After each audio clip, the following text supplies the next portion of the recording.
आदर्श है।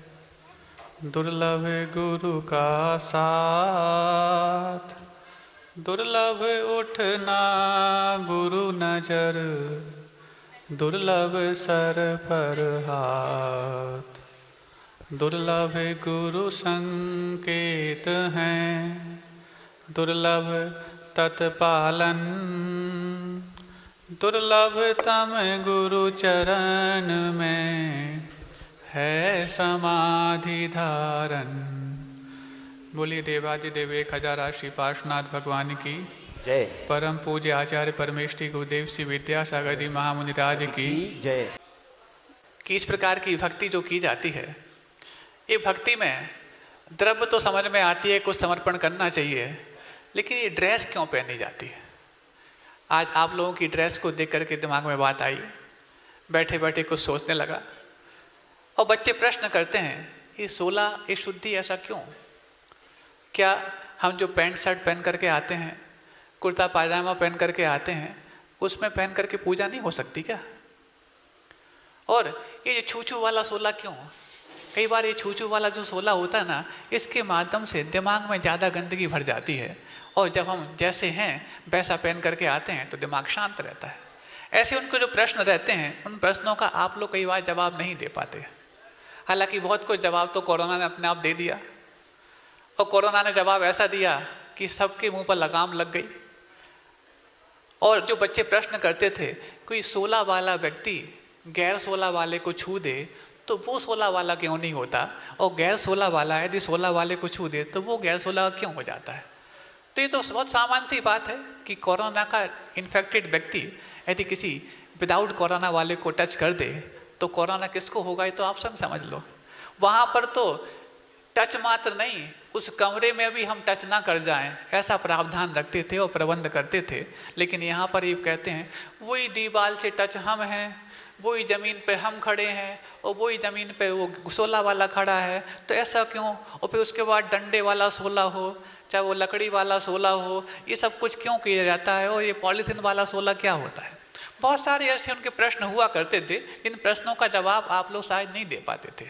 बहुत कुछ जवाब तो प्रकृति ने उनको अपने आप दे दिया। लेकिन एक बात हम पूछना चाहते हैं, आप लोग बोलते हैं ना, प्रमाद व्यक्ति का सबसे बड़ा शत्रु है, मानते कि नहीं मानते? क्योंकि जब हमारी सबसे अच्छी चीज़ हमारे सामने आने वाली हो और हम आलस्य कर जाएं, तो जब उससे वंचित हो जाते हैं तो मन में एक उक्ति चरितार्थ हो जाती है कि आलस्य ही हमारा सबसे बड़ा शत्रु बनकर आया, जो हम सबसे बड़ी उपलब्धि को अपने पास आने से रोक दिए। ठीक बात है ना ये? अब इसको आधार बना के अपन आगे की बात सुनते हैं। क्या जब आप शुद्ध वस्त्र पहने होते हो, मान लो पुरुष लोग हैं, धोती दुपट्टा पहने हुए हैं, पड़घान कर रहे हो अथवा पूजन कर रहे हो, अभिषेक कर रहे हो, तो उस वक्त जब आप घर से मान लो वस्त्र पहन करके आए हैं, सच बताना आप जमीन देख के भी चले होंगे। जमीन देखा होगा आपने गंदगी बचाने के लिए, लेकिन फिर जीव भी बच गए होंगे। फिर उसके बाद आजू बाजू कोई हमारे लिए ऐसा वैसा व्यक्ति टच ना कर जाए, इसका भी आपने ध्यान रखा होगा। फिर उसके पश्चात अभिषेक करते वक्त भी आपको उन बर्तनों को उठाने में, उन श्री जी को उठाने में एक अलग संवेदना रही होगी, है कि नहीं? ये सब आपकी फीलिंग्स है कि नहीं? और उसके बाद जिनवाणी है तो जिनवाणी को टच करते वक्त भी, उठाते वक्त, मतलब आप उस समय इतनी अपनी निगाह को पैनी कर लेते हैं कि उस पैनी निगाह में आपकी अपरमत्तता जैसी लगती है। यानी आपका प्रमाद आपसे दूर भाग रहा होता है, आपकी लापरवाही आपसे कोसों दूर खड़ी हो जाती है। होता कि नहीं होता? और कपड़े वही पहने हो, और आपने यदि ये तय कर लिया कि हमारा अभिषेक हो गया, पूजन हो गया, हमने तो आहार दे दिया, अब देखो आपकी फीलिंग कैसी होती है। अब इस 16 का कोई काम नहीं है, अब फिर वही आप मुंह उठाए चलोगे, यहाँ वहाँ देखते हुए चलोगे, किसी को भी हाथ मारोगे, किसी को भी पैर करोगे। ऐसा करते करते वो फिर ना जमीन पे देखते हो और ना फिर गंदगी को देखते हो। इसका मतलब यदि अहिंसा जो आपके 16 पहनने से इतनी आसान हो जाती है कि आप जमीन भी देखने चलने लग जाते हैं, आप उठाने धरने में भी इतने अपरमत्त हो जाया करते हैं, और आप अपने सबसे बड़े शत्रु जो प्रमाद है उसको भी इतने सस्ते साधन से हार मनवा देते हैं, तो बताओ ये 16 कितना सस्ता हमारा एक आयाम और साधन है जो हमारे प्रमाद रूपी सबसे बड़े शत्रु को पछाड़ने के लिए पर्याप्त हो जाता है। और जैसे ही हमने अपने आप को पाया कि अब सोले का कोई काम नहीं है, हमारा शत्रु हमारे ऊपर फिर से हावी हो गया। अब शत्रु को पछाड़ने के लिए जो शस्त्र कम पड़ रहे थे और शास्त्र कम पड़ रहे थे, वहां पर शुद्ध वस्त्र भी पर्याप्त हो गया उसको पछाड़ने के लिए। और जैसे ही हमें लगा कि हमारा काम पूरा हो गया, हम फिर उस शत्रु के हवाले कर दिए गए। तो ये जो तथ्य हैं, ये तथ्यों के माध्यम से इस शुद्धि का महत्व समझ में आता है कि हमारे लिए अपने प्रमाद को, अपनी लापरवाही को, अपनी कमजोरी को, अपने आलस को दूर ढकेलने के लिए इतने आसान उपाय हमारे साथ जोड़ा है। तो ये आसान उपाय ही वास्तविक 16 है। यूँ तो देखा जाए तो 16 का मतलब जो 4 प्रकार की शुद्धि और 4 प्रकार की होती है, ऐसे 4 गुणा 4 बराबर 16, ये 16 प्रकार की शुद्धि का नाम 16 है। अथवा दूसरा, नवदा भक्ति और दाता के 7 गुण, इन 9 और 7 16, इनका नाम 16 है। मात्र काय शुद्धि करने का नाम तो आपकी एक शुद्धि हुई, बाकी 15 और बाकी हैं। हाँ, ये भी बात अलग है। मतलब इसका मतलब ये नहीं है कि काय शुद्धि सब कुछ हो गई, लेकिन काय शुद्धि कुछ भी नहीं है, इसके लिए हमने उदाहरण दिया। अब बाकी 15 क्या होती हैं? तो जैसे महाराज जी ने उस दिन बताया था, नवदा भक्ति कौन कौन सी? पहला तो पड़गाहन, फिर पाद प्रक्षालन। पाद प्रक्षालन का मतलब ये नहीं है कि उनके आपने चरण धुला दिए, वो तो धो करके आए हुए हैं, लेकिन पाद प्रक्षालन का मतलब ये है, ये भक्ति है, 9 भक्तियों में से एक भक्ति है। तो उनके चरण धुलाने का नाम न भक्ति नहीं हुई। जो चरण धुलाए हैं, क्यों धुलाए हैं? ताकि उनके चरणों की रज हम माथे पर चढ़ा पाएं, इस भावना से धुलाए हैं, इस कारण से वो दूसरी भक्ति हुई। और कई बार हम जल्दबाजी में या प्रमाद की भूमिका में उस भक्ति को भूल जाते हैं, तो फिर दूसरे परिणाम भी सामने आने लग जाते हैं, वो सबको ज्ञात हैं।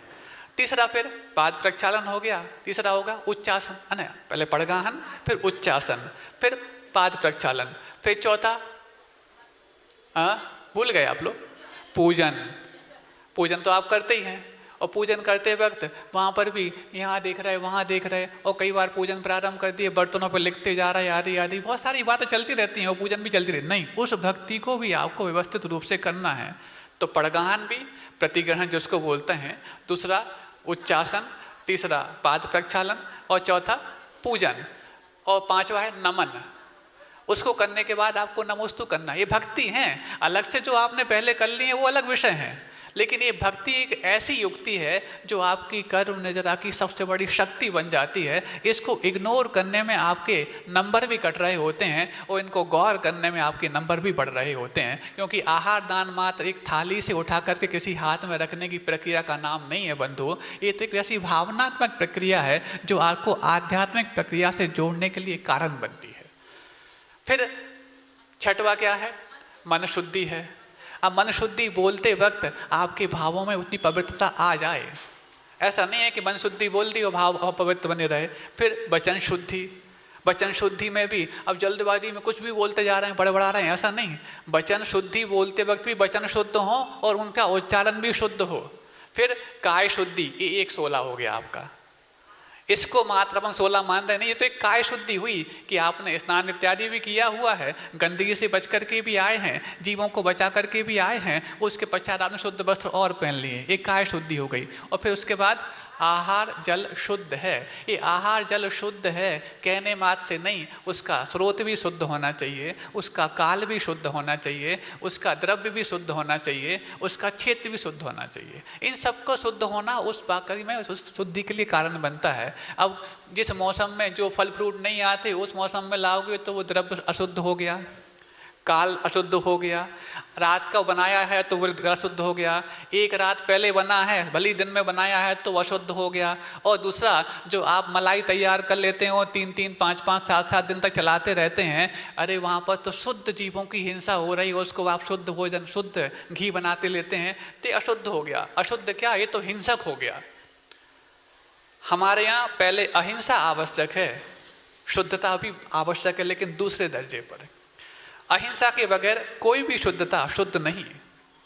पहले अहिंसा, अहिंसा परमो धर्म कहा है, शुद्धता परमो धर्म नहीं कहा। इसलिए इन 4 चीज़ों के लिए समय चाहिए होता है, अहिंसा, शुद्धता, सात्विकता और संस्कार। आप चाहो तो जल्दबाजी में अहिंसा का पालन कर सको, नहीं, जल्दबाजी में हिंसा ही हो जाएगी। आप जल्दबाजी में शुद्धि का पालन कर सको, नहीं, अशुद्धि तो हो जाएगी। आप जल्दबाजी में सादगी का पालन कर पाओ, नहीं, तामसिकता और रासिकता तो आ सकती है। और जल्दबाजी में आप संस्कारों को पालन करना चाहो, नहीं। कहने के लिए संस्कार एक पेज पे लिखने लायक होते हैं, लेकिन एक पेज पे लिखे हुए संस्कार उतारने में एक जीवन भी कम पड़ता है। इन सब के लिए समय चाहिए होता है, और जब समय आपके पास नहीं होता है तो ये चारों चीज़ आपसे दुबक करके भाग जाती हैं। ये समय आपके लिए चाहिए। आज समय का ध्यान रखना है, क्योंकि दूसरे काम भी हैं, हम अपनी बात को जल्दी पूरा करने वाले हैं। तो मन शुद्धि, वचन शुद्धि, काय शुद्धि और आहार जल शुद्ध है, ये नवदा भक्ति हुई। फिर दाता के 7 गुण कौन से? श्रद्धा पहला, जिनकी हमने गवेषणा की, जिनका हमने पाद प्रक्षालन किया, जिनकी हमने प्रतीक्षा की है, उनके प्रति पहले श्रद्धा होनी आवश्यक है। जो सामने आ गए वही सब कुछ हैं, वो ही आचार्य श्री के वंश के अंश हैं, ऐसा मान करके उनको स्वीकार कर लेना, ये श्रद्धा हुई। फिर उसके बाद भक्ति, भक्ति में तो नवदा भक्ति पूरी ही है, और अंदर से गुणानुरागो भक्ति, गुणों के प्रति जो अनुराग है उसका नाम भक्ति है। फिर श्रद्धा भक्ति के बाद तुष्टि, तुष्टि मतलब संतोष, साधु आए तो ठीक, नहीं आए तो ठीक। अरे 45 दिन पहले तो आपको साधु यहाँ पर देखने को भी नहीं मिल रहे थे, कम से कम 45 दिन से आपकी दृष्टि के विषय तो बन रहे हैं, और दृष्टि के विषय बनने के साथ साथ 24 घंटे आपके लिए जो करने योग्य कार्य हैं वो बता रहे हैं, और आपके इस हित को ध्यान में रखते हुए गुरुदेव के आशीर्वाद को पलवाने के लिए दिन रात सजग रह रहे हैं। कितने बड़े हमारे सौभाग्य की बात है। इतने आनंद के क्षणों में यदि हम अपने आप को संक्लिष्ट करेंगे तो कैसा माना जाएगा? मतलब जब संक्लिष्ट होने के भाव थे तब तो आनंद से जी रहे थे, और जब आनंद का समय आ गया तो आप संक्लेश करने लग गए। ये संतोष होना वहां पर आवश्यक है। हमने अपने कर्तव्यों का पालन पूर्णतः किया, उसके पश्चात हमारा अंतराय कर्म का क्षयोपशम होगा, तब तो लाभ होगा, नहीं होगा तो नहीं होगा। श्रद्धा हो गई, भक्ति हो गई, तुष्टि हो गई। फिर अमात्सर्य, अमात्सर्य का मतलब मात्सर्य का अभाव। मात्सर्य किसको बोलते हैं? ईर्ष्या, कलुषता। अब हमने, हमारे यहाँ आहार हुआ, सामने वाले का ही हुआ, उसके यहाँ हुआ, हमारे यहाँ नहीं हुआ। हमने 1 गिलास दिया, उसने 4 दे लिए, उसने 4 दिए, हमने 1 दे लिए। हमारा 1 देने के बाद हम संतुष्ट हुए थे। जब हमने पहला गिलास हाथ में रखा था बहुत आनंदित थे, उस आनंद को हमें पूरे आहार तक बरकरार रखना चाहिए था। लेकिन क्या हुआ, हमारे किसी बैरी ने, हमारे विरोधी ने 2 गिलास दे दिए, हमारा आनंद खत्म। ये मात्सर्य नहीं होना। ये मात्सर्य यदि आपका वहाँ पर हो रहा है तो वहाँ पर आपके पॉइंट्स कट रहे हैं, फिर आपका वो वहाँ पर आहार दान नहीं, ट्रांसफरमेंट ऑफ दैट फूड है। फिर श्रद्धा, भक्ति, तुष्टि, अमात्सर्य, अलुब्धता। अलुब्धता मतलब लोभ का अभाव। ये तो वैसे होता ही है चौके वालों में, वो तो मुट्ठी मुट्ठी भर के देना चाहते हैं, दोनों हाथों से देना चाहते हैं, भले ही साधु दोनों हाथों को जोड़कर 1 अंजलि बनाए हुए हैं, होता है। लेकिन फिर भी यदि ये भाव रखा है तो कहीं ना कहीं कमजोरी होती होगी, तब तो रखा है। कहाँ होती कमजोरी? मान लो साधु का 1 हरी लेने का नियम है और हमने बनाई थी 5-7 हरी, तो क्या होता है? एक मानसिक वृत्ति बता रहे हैं, मानवीय वृत्ति कहाँ पर वो लोभ कर जाती है। भाव तो पूरे कराने के हैं, लेकिन जब पता है कि 1 ही लेंगे, अब हमारी 14 है। समझ में बात आ रही है? दूसरा, हमें मान लो 5 बनाई हमने और हमें 1 मार लेना सामने वाले को, अब हम कौन सी देंगे? चलो इसमें समझ में नहीं आ रहा, दूसरी बात समझ लो। ड्राई फ्रूट्स है, मान लो कुछ में आपने पानी डाला है और कुछ सूखे रखे हैं, और उन्हें 1 लेना है मान लो। अब आप देखो आपका दिमाग कहाँ जाएगा? जो गीले वाले हैं वो दे दो, क्योंकि सूखे वाले तो कल भी काम आ जाएंगे। ये क्या हुआ? ये लोभ हो गया। ये मानवीय वृत्ति में पड़ा हुआ लोभ होता है, किसी क्रिटिसाइज करने की बात नहीं है, लेकिन ये लोभ होता है तब तो जाके एक गुण रखा, अलुब्धता, मतलब लोभ का अभाव, ये गुण है। अमात्सर्य हो गया, अलुब्धता हो गया। उसके बाद विवेक। विवेक तो सारे गुणों का राजा है। पूरे नवदा भक्ति और 7 गुण जो है ना, इनमें सबसे प्रमुख है विवेक। क्योंकि इसलिए कहा कि डिग्रियां तो बहुत हैं, लेकिन विवेक शून्य हम होते चले जा रहे हैं, और डिग्रियां पा करके अपने आप को ज्ञानी बनाने की कोशिश करना सही नहीं है बंधु।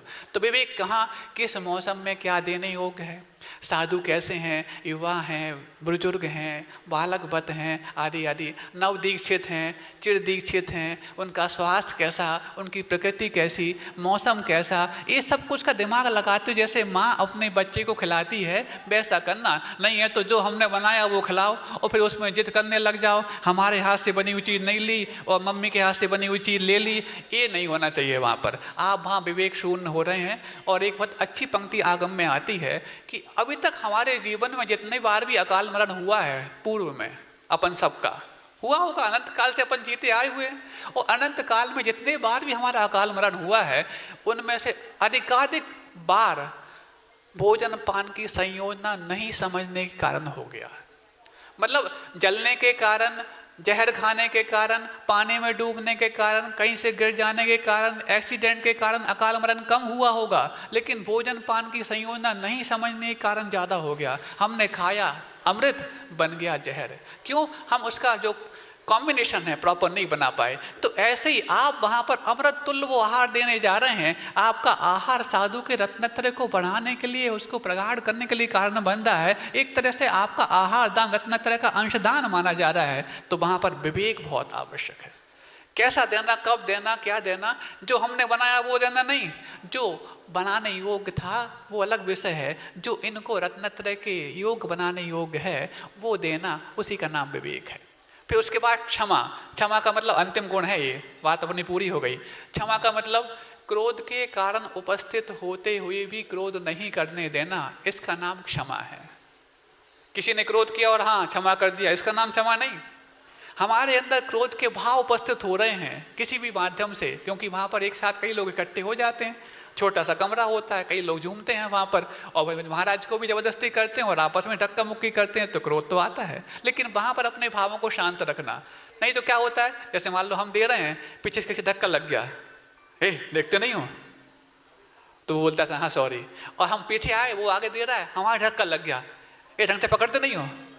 मतलब दोनों में सामने वाले की गलती। इस प्रकार के वहां पर कई निमित्त उपस्थित होते हैं। इन सब निमित्तों को देखते हुए भी हमारे भावों को कलुषित नहीं होने देना, इसका नाम क्षमा है। ऐसे नवदा भक्ति और दाता के 7 गुण, ये 9 और 7 16, इनका नाम 16 है। और जो शुद्ध वस्त्र आप पहन लेते हैं वो तो मात्र 1 है, 15 और बाकी हैं। ऐसा मान करके यदि आप चलते हैं तो आपके आनंद के क्षणों को और आनंदित किया जा सकता है। आपके आनंद